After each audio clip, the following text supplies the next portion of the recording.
Indian tax officials have conducted searches at the BBC offices in that country for the past 2 days, highlighting dwindling press freedoms in what's often called the world's largest democracy. The BBC's offices in Mumbai and New Delhi were swarmed by reporters and Indian tax officials. Tax raids just 3 weeks after the British broadcaster aired this documentary called India, the Modi Question.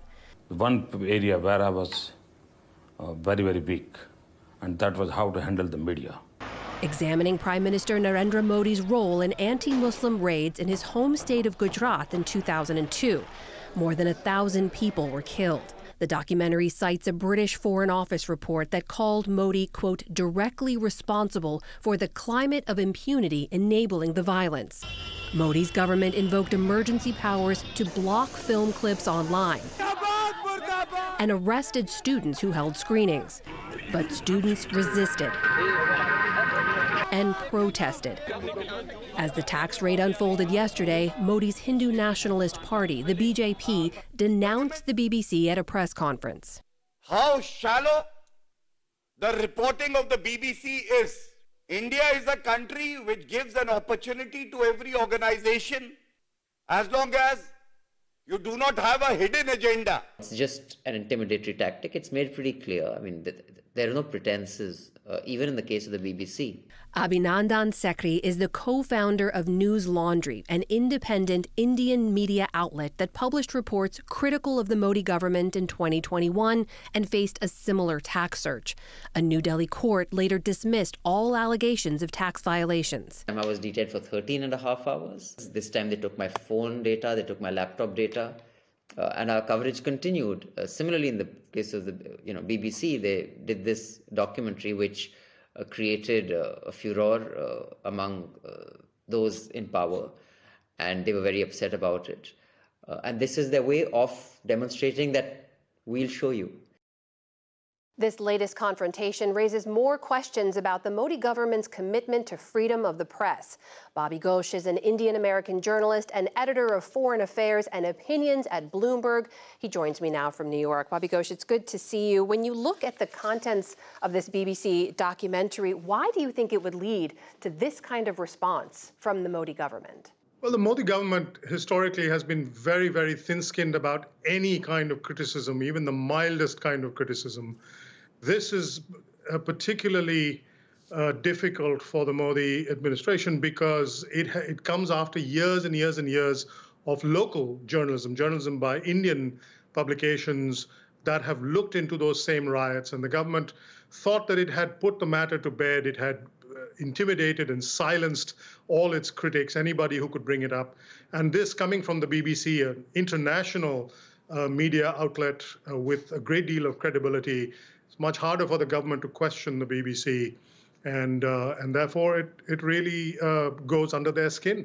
Is this the first time that we've seen Prime Minister Modi use his government agencies in this way, in these tax raids?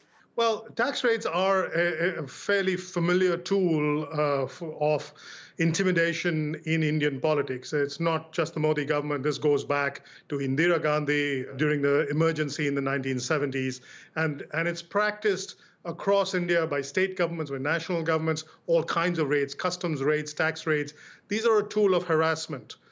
It is only one of several weapons of intimidation and coercion that the Modi government has brought to bear primarily on the domestic media.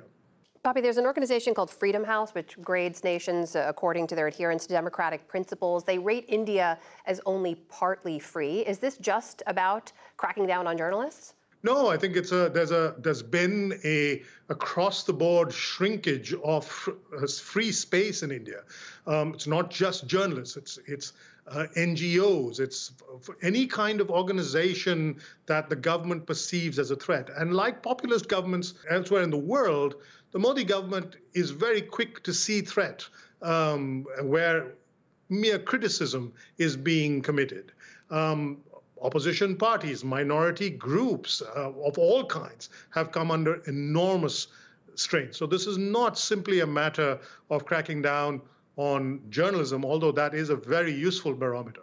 Amid all this, we should note we have not seen public criticism from the U.S. or from the UK. Just yesterday, the White House put out a statement saying President Biden, Prime Minister Modi had a phone call. They just signed a $46 billion aircraft deal. This administration hasn't been publicly critical of the Modi government. Why not? The administration sees India as a source of revenue. It sees India as an ally with a common adversary in the shape of China. It sees India as a fellow democracy, and therefore it's really very reluctant to criticize. And it is this reluctance to criticize by the West, by other democracies, by Europe, that has emboldened the Modi administration. The fact that it is now targeting an international publication like the BBC, that comes from this sense of impunity. The Modi administration knows it can count on the greatest power on earth, the biggest and most powerful democracy in the world, to keep silent when India breaks the rules of democracy. Bobby, as you know, with a population of 1.4 billion, India is known as the world's largest democracy. Given everything we've just talked about, is it still fair to call it that? Well, if you think about democracy simply in terms of elections, then far and away, India is the biggest democracy in the world. It conducts a gigantic election that is very hard to wrap your head around, the sheer scale of it. But democracy is much more than just about elections. It's about freedom to express yourself, freedom to criticize the government, freedom to investigate and put the government under a microscope. All those freedoms are shrinking in India and have been shrinking at an alarming pace.